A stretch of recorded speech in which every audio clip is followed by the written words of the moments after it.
வணக்கம். இது உங்கள் ஊடகம், தமிழர்களுக்கான ஊடகம் ஜீவா டுடே. அதாவது விஜய் கட்சி குறித்து நம்ம தொடர்ந்து பேசக்கூடிய நிலையா இருக்கு. நேற்று ஒரு வீடியோ பார்த்தேன். அந்த வீடியோ பார்த்ததுல இருந்தே என்னால் தூங்க முடியல. அதாவது என்ன பண்றதுனே தெரியல. அந்த அந்த மீட்டிங்க்கு ஒவ்வொரு முறை விஜய் கட்சிக்கு வரக்கூடிய அந்த ரசிகர்கள், நான் தொண்டர்கள்னு சொல்ல மாட்டேன், அந்த ரசிகர்கள் கொடுக்குற வாக்குமூலம் ரொம்ப ஆபத்தா இருக்கு. தமிழ்நாடு எதை நோக்கி போகிறது? இப்போ 18ல இருந்து 25 வயது 30 வயதுக்குள்ள உள்ள இளைஞர்கள் இப்படி இருக்கிறாங்கன்னா, இன்னும் ஒரு 20 வருஷம் கழிச்சு இவனுக்கு தானே 45 வயசு 50 வயசு ஆகும். அப்ப 45 50 வயசுல இவன் என்ன பெரிய அறிவாளியா இருந்துட போறாங்க அப்படிங்கிறப்ப நம்ம பதட்டமா இருக்கு. நம்ம இதுகாரம் தமிழ்நாடு நெஞ்ச முறுக்கி அப்படி இப்படிப்பட்ட தமிழ்நாடு, கல்வியில் சிறந்த தமிழ்நாடு, பெண்கள் முன்னேறிட்டாங்க, தலித்துகள் நல்லா இருக்காங்க, இங்கதான் எல்லா ஜாதியினரும் படிச்சிருக்கிறாங்கன்னு நானே ஒவ்வொரு டிவி வாரத்திலையும் போய் சொல்லிக்கிட்டு இருக்கேன். ஆனா அதே தமிழ்நாட்டுல இப்படி ஒரு கூட்டம் உருவாகிட்டு இருக்குன்னு நினைக்கும் போது நெஞ்ச பிடிச்சிக்கிட்டு அப்படியே உயிரே போயிடலாங்கிற அளவுக்கு இருக்கு. எனக்கு மட்டும் இல்ல, அறம் சார்ந்து சிந்திக்கின்ற இந்த தமிழ் சமூகம், மனித சமூகம் ஏன் இப்படி இருக்குன்னு பதறுகின்ற எல்லாரும் உள்ளமும் அப்படிதான் இருக்கும். நேற்று ஒரு வீடியோங்க, ஒரு பையன் சொல்றான், டிவியில பேட்டி கொடுக்குறோங்கிற அந்த சென்ஸ் கூட இல்லை. எங்க அம்மாவை நீ காலையில தான் அடிச்சுட்டு வந்தேன், அடிச்சு இந்த பணத்தை வாங்கினியா, எங்க அம்மாவை அடிச்சுட்டு தான் இந்த மீட்டிங்கே வந்தேன் அப்படின்னு பேட்டி கொடுக்குறான்.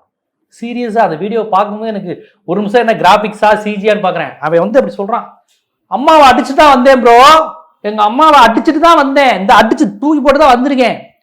இவன் சத்தியமா அதாவது அரசு கொடுக்குற 5000 ரூபாய் உரிமை தொகையை வாங்கினதுக்காக பெத்த தாயை அடிக்கிற இவன் நாளைக்கு அந்த அம்மா விஜய்க்கு ஓட்டு போடாதாடான்னு சொன்னா கண்டிப்பா கொலையே செஞ்சாலும் செய்வான். என்னை கேட்டா போலீஸ்லாம் இதெல்லாம் தயவு செய்து கொஞ்சம் நோட் பண்ணுங்க. இப்போ இந்த பையன் இந்த மூஞ்சியெல்லாம் நோட் பண்ணுங்க. இவங்க யாரு, அந்த அம்மா யாருன்னா கொஞ்சம் கவனிங்க.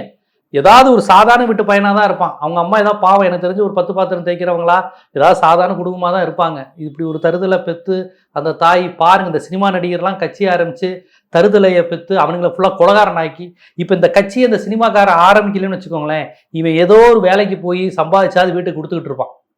ஏதோ இப்போ இவங்க எல்லாருக்கும் நமக்கு ஒரு அங்கீகாரம் கிடைச்சிருச்சு, அடையாளம் கிடைச்சிருச்சுன்னு இருக்கிற தருதலைகள் எல்லாருமே ஒரு வன்முறையாளர்கள், மனநிலை பாதித்தவர்கள், எந்த அரசியல் அறிவும் இல்லாதவர்களுக்கெல்லாம் ஒரு தகுதியே இல்லாதவனுக்கு எல்லா அங்கீகாரமும் கிடைச்சா எப்படி இருக்கும்? அவனுக்கு என்ன செய்யறதுனே தெரியாது.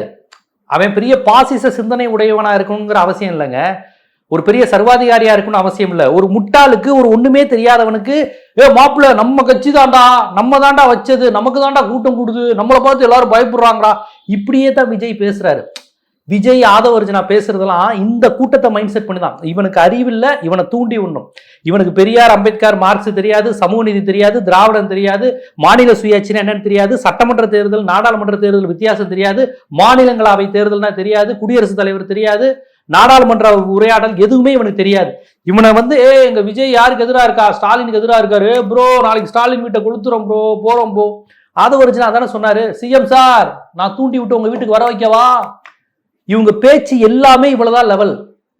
சிஎம் சார் தூண்டி விடும், இது எல்லாமே சினிமா டயலாக். மாநில சுயாட்சி, வரி, என்ன பிரச்சனை, வறுமை, ஐநா சபை, இன்னைக்கு ஈரான் அமெரிக்கா சண்டை, நமக்கு திருப்பூர்ல பனியன் கம்பெனி நாஸ் ஆகிறதுக்கு என்ன பண்ணிக்கிட்டு இருக்காங்க, நிர்மலா சீதாராமன் என்ன பட்ஜெட், இவனுக்கு எதுவுமே தெரியாது. ஆதவர்ஜனா வங்கதேசம் மாதிரி தூண்டி விடுறேன், இறங்கி அடிங்க ஜென்சி கிட்ஸ். புரியுதுங்களா? இந்த கூட்டத்துக்கு இவங்க நல்லது எதுவும் செய்ய மாட்டாரு விஜய். ஆனா இந்த கூட்டத்தை வச்சு தூண்டி விடுறது, கலவரம் பண்றது, எல்லா வேலையும் நடக்க போகுது. பெரிய ஆபத்தா இருக்கு. இப்ப இப்படி பேசினதை கண்டிச்சு ஒரு இரங்கல் அறிக்கை, ஒரு கண்டன அறிக்கை ஒரு மனம் வராது. இதை விஜய் ரசிப்பாரு. எனக்காக பெத்த தாயை எட்டி உதைக்கிறானா? ஏன்னா விஜயோட அறிவு லெவலே அவ்வளவுதான். விஜயே ஒரு மக்களுக்கான ஒரு அரசியல், சமூக நீதி, இடஒதுக்கீடு, மொழி உணர்வு, சாதி ஒழிப்பு, இந்த அரசியல் உடையவர் கிடையாது. அவருக்கு எந்த அரசியலும் தெரியாது. அவருக்கு எப்படின்னா ஒரு பெரிய தகுதி, நமக்கு இவ்வளவு பெரிய கூட்டமா, நமக்கு இவ்வளவு பெரிய கூட்டமா, ஒரு பொம்பளை புருஷனை கொண்டுட்டு என் கூட வரதே இருக்கா, ஒரு பொம்பளை அப்பனை கொண்டுட்டு என்னை பிடிக்குதுன்னு சொல்லுது, அவ பெத்த குழந்தைய செத்தாலும் பரவாயில்ல நான் தான் வேணுங்குதுங்கிறப்ப மதந்துகிட்டு இருக்காப்ல. சோ ஒரு நல்ல தலைவன், பண்பட்ட தலைவன் பதறுவாரு. என்னடா என் பேரை சொல்லி இவ்வளவு அட்டுழியம் நடக்குது, இவ்வளவு அநாகரிகங்கள் நடக்குது, இவங்களுக்கு அதெல்லாம் தெரியாது. இவங்களுக்கு ரசிக மனநிலையில அதை என்ஜாய் பண்ணுவாங்க. இவங்கெல்லாம் தலைவா அஜித் படத்தோட உன் படத்துக்கு தேட்டர் சீட்டெல்லாம் உடச்சிட்டோம் தலைவா, அஜித் படத்துக்கு 2 சீட்டு, உன் தேட்டருக்கு 3-4 சீட்டை உடச்சிட்டோம், ஃபேன் எல்லாம் உடச்சிட்டோம் தேட்டர்ல, உன்னை வில்லன் திட்டுற மாதிரி சீன்ல வில்லன் மூஞ்சில சிறுப்பு கட்டி அடிச்சோம் தலைவா, ஆபரேட்டர்லாம் அலறி ஓடிட்டாங்க, மதுரையில 3 தேட்டரு மிரண்டு போலீஸ் உள்ள கலட்டாக ஆயிடுச்சு. இதை விஜய் ரசிப்பாரு. என் படத்துக்கு இவ்வளவு பிரச்சனை ஆகுதா? விஜய் மட்டும் இல்ல, எல்லா நடிகர்களுக்கும் இதுதான் போத.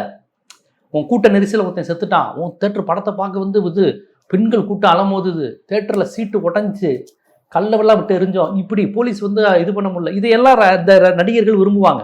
இதை கேட்டு கேட்டுதான் அவன் நடிகர் ஆகிறான்.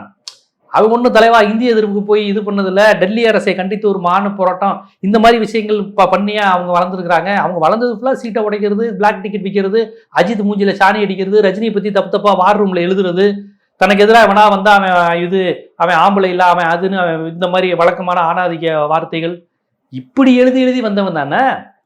விஜய் ஸ்கிரீன்ல தோண்டி நான் ஆம்பளடா அப்படின்னு சொல்லும் போது கைத்தட்டின கூட்டம் தானே. அப்ப இதையெல்லாம் பார்த்து கேட்டு வளர்ந்த அந்த கூட்டம் அதாவது அரசு ஒரு எளியவர்களுக்கு, ஒரு ஒடுக்கப்பட்டவர்களுக்கு, பொருளாதாரத்தில் கீழே இருக்கவங்களுக்கு, பெண்களுக்கு 5000 2000 1000 கொடுக்குது. இலவசங்களே இல்லாத ஒரு உயரிய அரசுங்கிற அந்த கான்செப்ட் வேற. ஏதோ 10 பாத்திரம் தேய்ச்சிக்கிட்டு வீட்டு வேலை பார்த்துக்கிட்டு புருஷன் குடியாரன் அவன் கையில பணம் இல்லாம என் கையில பணம் இருந்தா இந்த கூட்டம் விஜய் ரசிகர் கூட்டம் போய் அந்த பணத்தை போய் வாங்கினேன்னா உன்னை அடிப்பேன். இலவசங்கள் ஜெயலலிதா அம்மையார் கலைஞர் இலவச டிவி மிக்சி கொடுத்தாங்கன்னா அதை தூக்கி போட்டு உடைப்பேன். அப்படி உடைச்சாங்களே. ஏ விஜய், உங்க டாக்ஸ நீங்க ஒழுங்கா கட்டியிருக்கீங்களா? உங்க டாக்ஸ் அது கேஸ் கோர்ட்டு கார்வானில இருந்து எவ்வளவு. ஆனா உழைக்கும் மக்களுக்கு கவர்மெண்ட் கொடுக்குற டிவி மிக்சியும் உடைக்க சொல்றீங்க, அவனும் தூக்கி போட்டு உடைக்கிறான். சோ சர்க்கார் படத்திலேயே தன்னை நம்பிய ரசிகர்களை தெருவில் விட்டவர் தான் இந்த விஜய். இன்னைக்கு அரசியல் கட்சி ஆரம்பிச்சு ஒவ்வொருத்தனையும் பொண்டாட்டியை விட புருஷனை விட விஜய் பிடிக்கும், எனக்கு என் புருஷனை பிடிக்காது விஜய் தான் பிடிக்கும், எங்க அப்பனுக்கு நான் சோத்துல வசத்தை வச்சுட்டு தான் வந்தேன், நான் பெத்த பிள்ளை சாக கிடக்கு செத்து தொலையிட்டோம், என் விஜயை பார்க்க வந்தேன், 1.5 வயசு குழந்தை குடல் வெளியே செத்து போச்சு, அதனால என்ன அடுத்த பிள்ளைய நான் பெத்துக்கிறேன், நான் விஜயை பார்க்க வந்தேன், விஜயை பக்கத்துல பார்க்க வந்தேன். யோசிச்சு பாருங்க, இப்படி ஒரு கான்செப்ட் கூட்டம் எந்த கட்சிக்காவது வந்திருக்கா? பாஜக, காங்கிரஸ், திமுக, அதிமுக எவ்வளவோ மாநாடு கூட்டங்கள் வருது. அங்கேயும் கூட்டம் வரும், அங்கேயும் சேரெல்லாம் உடைப்பாங்க. இப்ப இவங்க கூட்டத்தில் ஒருத்தர் மயங்கி விழுந்து செத்து போயிருக்கிறாரு. மயங்கி விழுந்து செத்து போயிருக்காருல, விஜய் பதறிட்டு அவங்க வீட்டுக்கு போயிருக்கணும்ல.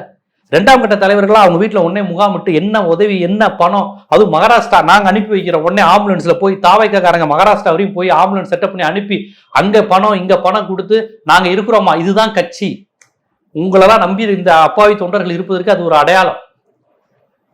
திமுகவோ அதிமுக மீட்டிங்ல வர வழியில விபத்து நடக்கிறது, இதுக்கெல்லாம் கட்சி பொறுப்பாகாது. அது மாதிரி விஜய் கட்சியில இவர் போறது. ஆனா பாருங்க 2.5 வயசு குழந்தைய அலோவ் பண்ணியிருக்கிறாங்க, பாஸ் இல்லாம எல்லாரையும் அலோவ் பண்ணியிருக்கிறாங்க. அப்போ ஒழுங்குங்கிறதே இந்த கட்சிக்கு யாரும் கிடையாது. ஒரு ஒழுங்கே வர்ற கூட்டத்துக்கு ஒழுங்கு கிடையாது. தலைவருக்கு எதுவுமே தெரியாது. அவருக்கு பனையூர்ல அப்படியே காரிங்க வரும், மேடைக்கு வரும், பேசிட்டு போவாங்க. வெயில்ல இருக்கிறான், குழந்தைங்க நிக்குது, பெண்கள் நிக்க, அதை பத்தி எல்லாம் எதுவுமே கவலைப்பட மாட்டாங்க. கேட்டா திமுக அரசு கேள் அப்படின்ட்டு போயிட்டே இருப்பாங்க. சோ இது ரொம்ப ரொம்ப ஆபத்தான போக்கா இருக்கு. குடும்பத்தினருக்கு விஷம் வைப்புங்களை ஆரம்பிச்சு குழந்தை செத்தா சாகட்டும், என் பையன் செத்தா சாகட்டும் அப்படின்னு ஆரம்பிச்சு இப்ப எங்க அம்மாவை அடிச்சு தூக்கி போட்டுதான் வந்திருக்கேன் அப்படின்னா இவன் ஆத்தால கொலை பண்ணுவான். பெத்த ஆத்தாவை இந்த கொலை பண்ணுவான் கண்டிப்பா. நாளைக்கு அந்த அம்மா எனக்கு 5000 ரூபாய் கொடுத்து நான் ஸ்டாலின் ஓட்டு போட போறேன், இல்ல எம்ஜிஆர் கட்சி ஏடிஎம்கேக்கு ஓட்டு போட போறேன்னு அந்த அம்மா ஏதாவது சொன்னாங்கன்னா அருவாமனை எடுத்து தலையாடிப்பா, இல்லாட்டி நல்லா கஞ்சா அடிச்சுட்டு கழுத்து எடுத்துட்டு வந்துருவான். கொலை பண்றோமோ இல்லையா அந்த கஞ்சா. ஏன்னா இன்னைக்கு பேசும்போதே அந்த தம்பி போதையில தான் இருக்கு. அப்படி சொன்னான், ப்ரோ எங்க அம்மாவை அடிச்சு போட்டுதான் வந்தேன் ப்ரோ அப்படிங்கிறான். நிக்கும் போது இப்படிதான் பேசுறாப்ல. பெத்த தாயை அடிச்சிட்டேங்கிறத பெருமையா சொல்ற அளவுக்கு கஞ்சா போதையில இருக்கிற இவர் தான் இந்த கட்சி கூட்டத்தை கூட்டு இவங்க எல்லாம் நடத்திட்டு இருக்கிறாங்க. இவங்க தான் இருக்கிற அரசுகளிலிருந்து மாற்றான், ஆல்டர்னேட்டிவா. இதுவரையும் இருக்கிற அரசுகள்கிட்ட ஊழல் இருக்கான், சாராய கடை திறந்திருக்கான், அதையெல்லாம் மாற்றா அவங்க வந்திருக்காங்களாம். அப்படி மாற்றா மற்ற கட்சியில இருந்து புதுமையா அவங்க தொடங்கி இருக்கிற விஷயம் பெத்த தாயை தூக்கி போட்டு அடிப்பேன்னு இதுவரையும் திமுக இருந்து பாஜக வரை எந்த கட்சி தொண்டரும் சொன்னதில்லை. இவங்க எம்ஜிஆரை பத்தி பேசுறாங்க. எம்ஜிஆர் கூட்டத்துக்கு வந்த எந்த தொண்டராது என் பெத்த தாயை தூக்கி போட்டு மிதிச்சிட்டு வந்தேன் ப்ரோ அப்படின்னு சொல்லுவாங்களா? அப்படி சொன்னா எம்ஜிஆர் அவன தொண்டனை என்ன பண்ணிருப்பாரு? ஜெயலலிதா அம்மா என்ன பண்ணிருப்பாங்க? கலைஞர் என்ன பண்ணிருப்பாங்க? வைகோ என்ன பண்ணிருப்பாங்க? மதிமுக மீட்டிங்க்கு எங்க அம்மாவை அடிச்சு போட்டு வந்தேன், மீட்டிங் போக ஏதோ சொல்லிச்சு, அடிச்சு ஒரே அடிதான் அடிச்சு அப்படி ஓரம் பண்ணிட்டு எங்க தலைவர் வைகோக்கா வந்தேன்னா வைகோவே அரைஞ்சிருவாரு.